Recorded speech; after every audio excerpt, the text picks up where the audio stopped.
कौन थे कौरव? धर्मक्षेत्रे कुरुक्षेत्रे महाकाव्य मदन मोहन तरुण द्वारा लिखित एवं उन्हीं के द्वारा पठित। भाग 7। कौन थे कौरव? यह उस युग की कथा है जब आते थे जाते थे अन्य ग्रहों के सुविकसित प्राणी पृथ्वी पर। निकट संबंध था उनका पृथ्वीवासियों से।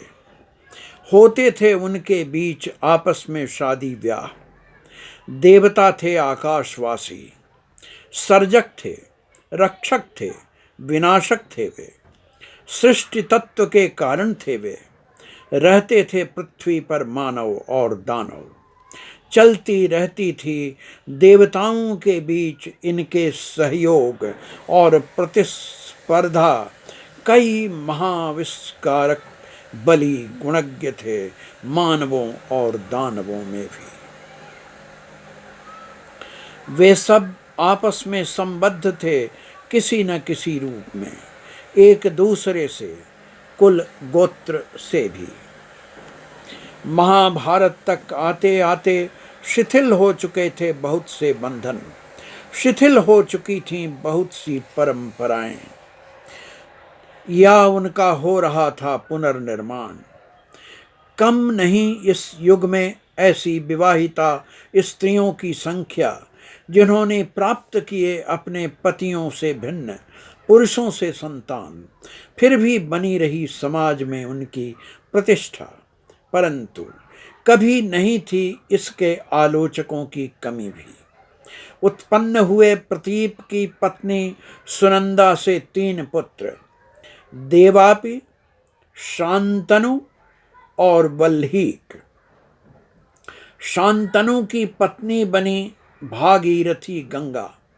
उत्पन्न हुए जिससे देवव्रत गांगेय, जो हुए विख्यात भीष्म के नाम से। विवाह नहीं किया उन्होंने ताकि सत्यवती से हो सके उनके पिता शांतनु का विवाह। उत्पन्न हुए सत्यवती के गर्भ से 2 पुत्र, विचित्रवीर्य और चित्रांगद। 2 पत्नियां थी विचित्रवीर्य की, अंबिका और अंबालिका। मृत्यु हो गई कोई संतान होने के पूर्व ही विचित्रवीर्य की। तब वंश की रक्षा के लिए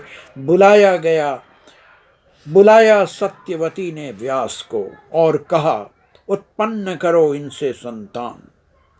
व्यास और अंबिका के संपर्क से उत्पन्न हुए धृतराष्ट्र। डर गई कुरूप व्यास को देखकर अंबिका, और संभोग के समय बंद कर ली उसने अपनी आंखें, जिससे उत्पन्न हुए जन्मांध धृतराष्ट्र।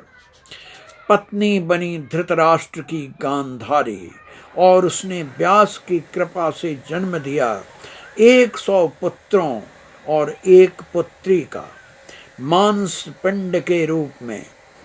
प्रमुख थे उसके पुत्रों में दुर्योधन और दुशासन। नाम था गांधारी की एकमात्र पुत्री का दुश्शला। सभी पुत्र उसके कुकर्मी, अधार्मिक और घोर थे अत्याचारी। विध्वस्त हो गया जिनके कारण पूरा कुरुवंश।